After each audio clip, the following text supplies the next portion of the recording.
Hello everybody, welcome to EWS Loudenvielle. Joining me for course preview is of course Ruaridh Cunningham. Ruaridh, I know we got the Bluegrass Trophy of Nations to come next weekend, but this is our last official EWS course preview of the year. You must be awfully excited.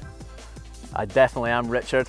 It's on a Sunday, you can't call me that. Right, tell me about what we have here, because we were here last year. The Pyrenees Bike Festival put on a fantastic course last year, and this year they've changed a few things, haven't they? Yeah, I would say 60-70% of the course is fresh. A few of the kind of rider favourites from last year are back in, but yeah, it's a hell of a course put together. It's going to be pushing 4,000 metres descending over the Saturday, Sunday. So, I mean, yeah, probably the biggest course of the year in that respect, and some of the best stages as well. It felt like 4,000 metres when we pushed up this morning, but we're going to do Courtelay first. Tell us a bit about this. So, kind of high alpine at the start, this narrow single track, probably for the first couple of minutes. And then there's like a big boulder field that we traverse round and then into the woods, and it's from there you'll be enjoying it. It's just amazing. Right, let's have a look at then what the full course looks like here at EWS Loudenvielle, the final EWS of this season. Racing kicks off on Saturday with the Pro Stage Cairn. After that we head to what you're about to see now, Courtelay, for the first stage of Sunday. Then stage 3, the Queen Stage, the mighty Dolmans, back for this year, one of the most formidable stages in the EWS. Stage 4 is another return stage, Val d'Aube. Stage 5 is Gutau, and then stage 6 is another rerun of Cairn, the first stage of Saturday, to find out who is going to be crowned EWS overall title winner for 2022. Right then, should we try it? Let's get amongst it. Come on then, let's do it one more time. No? No? Oh.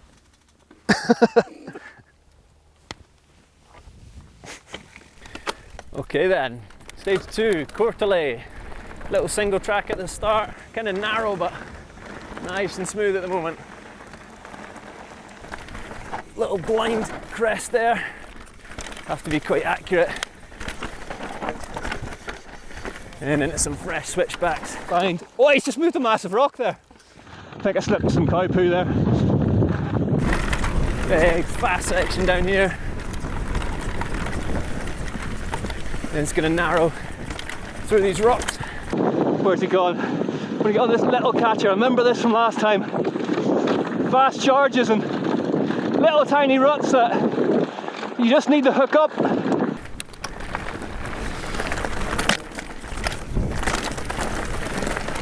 Kind of loose and gravelly on this. Some death cookies off camber. It's got a bit of everything. It actually is! Oh! Bike wanting nothing to do with that. Coming down to this really unique kind of boulder field here. Gonna bust up on that bank. Real off camber there. Really? Oh! Really bright up here this morning. Quite difficult to see as soon as you're in the shadows. You just try and pick stuff out all the time. Set the bike into the holes.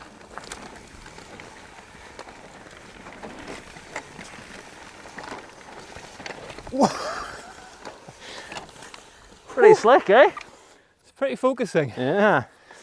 It's hard to see because there's all these little, what do you call those wee like hillicky divotty things? What's that? I think you called it a divot earlier. Looks like a golf course after you've been on it. But Second time you used that joke today, nice one. I know, it was the first time I was off camera. But yeah, really tricky to see. Grass is quite wet this morning. Is this going to change much over the course of the weekend? Or? Yeah, definitely. I think some of it is kind of defined trail. In this section, it's just been kind of taped in around the side of this boulder field, so there isn't really a defined line yet. Once a few hundred riders have been down this, there'll be a really kind of clear main line, and it'll be much more kind of easy to spot, whereas at the moment we're just kind of, well, seeing what we see ahead of us, and very much the service as normal. But now, it changes here, doesn't it? Courtelay, there's two very distinct complexions to this place, and we're about to see something a bit different. Yeah, we've kind of done the high alpine start, kind of fast single track, and then these kind of off-camber grassy piece sections. Just around the corner here, it ducks into the woods, completely changes, and I think it's going to be a bit of you. Oh, cool. I'm buoyed by that, even though it's probably not going to be. No, it is. Okay. Trust me. Right, let's go then. Alrighty. Show me the way. Ooh. Ooh.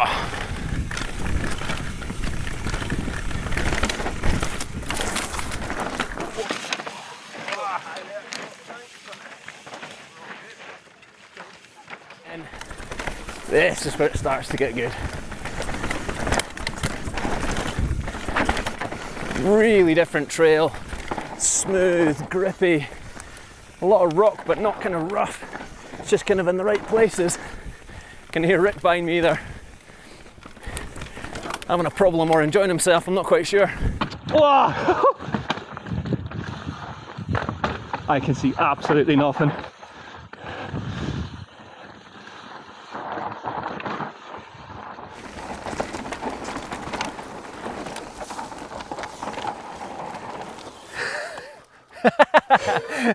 That's great.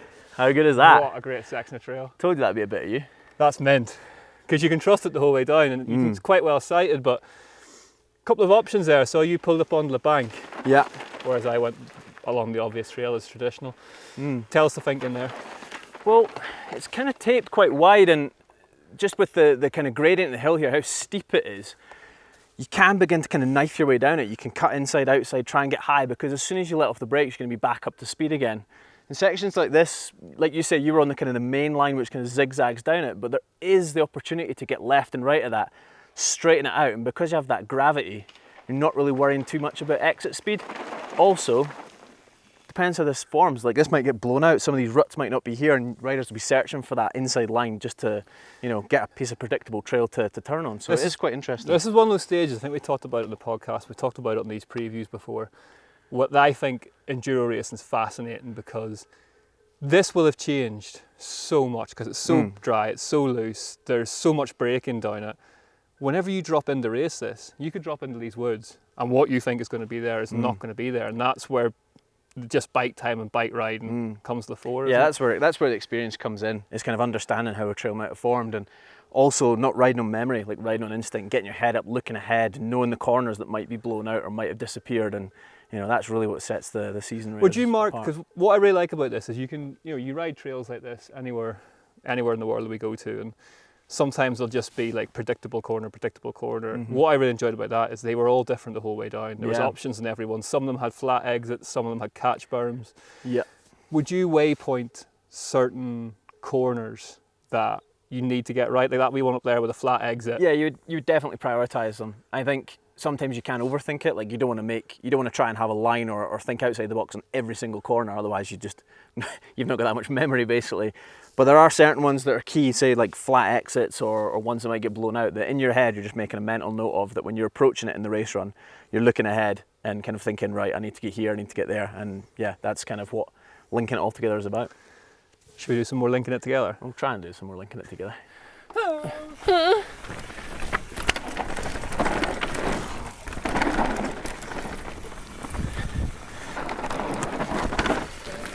Such a fun trail to ride. A little section of grass here. Some dappled light, but not too bad. Little rocky bit here.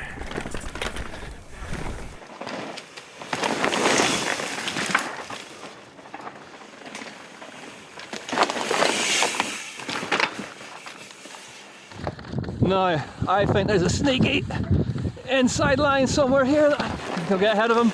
Nah, look, there he goes. Oh! So there are options.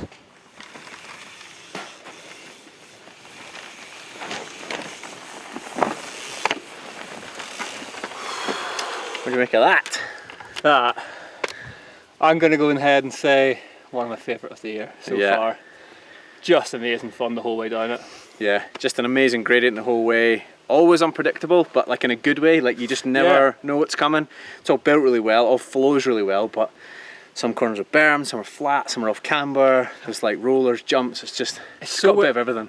This is a bit nibbly, but it's really well taped as well. It's really intuitive, you know where you're going and you can see the options in front of you. If it gets wider all of a sudden, you know that you've got options to place the bike. Definitely, there's no exit stage left, just taping it into the woods. It's kind of as the trail's intended to ride, so it flows really well. Right, that's buoyed me with confidence now. I've woken up. What are we going to do next? So we're just going to kind of scoot around the corner here and jump onto the pro stage, so Cairn. Same one as last year, but I'd say 50-60% of the trail is new. They've done a lot of work on the upper half, and it's so much work on this whole course, man. This is really impressive. Yeah, so I think the top kind of half, possibly more, is new. I rode it yesterday, and it's also kind of useless because I don't know where I'm going, but that doesn't help anyways. Nah, you'll be grand. Right, let's go.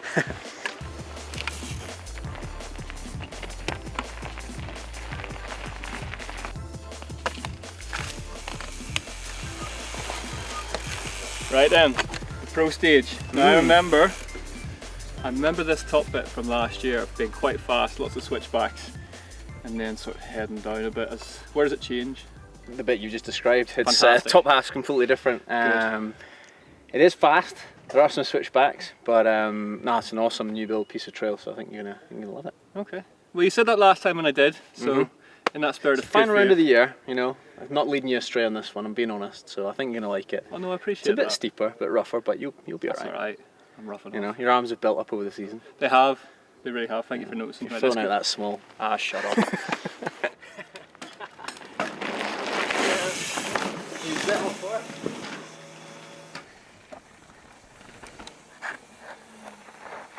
I hope there's a corner down here that, oh, he's almost off the track already. Why on the last stage of the year have I let him by me? Can you buy you? Richard going like a scalded cat down the top section here.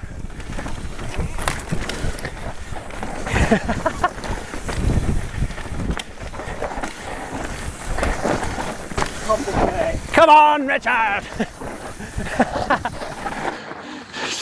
This is why you don't go behind me, you dick. There's a drop down here somewhere. Right, I'm going this way. Oh no, there's a drop there, he's going to do me. He's done me. Ah, oh, sprayer! Right, get some heckles up here, you prick!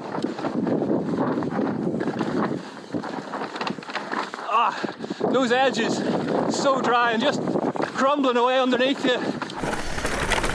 Just feel like you're surfing down some of these bits.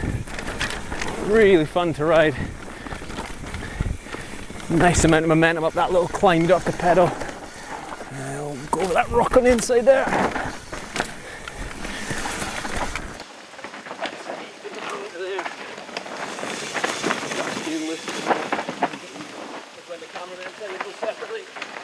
Is it brewery night? Hard to get with that much anyway! Woo. Some more tight, techie switchbacks. And we pop out onto a road briefly and then back in to this rocky gully that you can charge through if your arms are going to be strong enough at that point. These grass turns now, and we're right, you come down through a caravan park here. So we're running anybody having a barbecue here. And there we go then. Another one done. Yeah. Year's worth of EWS course preview survived. Really, honestly, some of the most enjoyable stages I think I've ridden, and I'm not. Oh yeah, no, we're very different, but yeah, just amazing. Steep, technical, where they need to be, but fast and flowy and fun where they need to be as well. Just an amazing mix here, and that's just one side. You know, we've got stages up here as well, and they're all very unique. Big genuinely big smile on my face the whole way down, and look, big smiles as well because we have two titles to decide this weekend. Pro men, pro women, both up for grabs at the last race of the season in France. What more do you want than that? Don't forget you can watch it all right here on the Enduro World Series YouTube channel as well as on our social media channels. Should be quite good. Ruaridh, should we start with a coffee? Yeah, thanks for the season. Come here you dog, you. Right, come on, enough of that, let's go. Behind the whole Pyrenees, but oh, I think I slipped some cow poo there. Whoa, a little bit high there, caught the bank, but we're all good.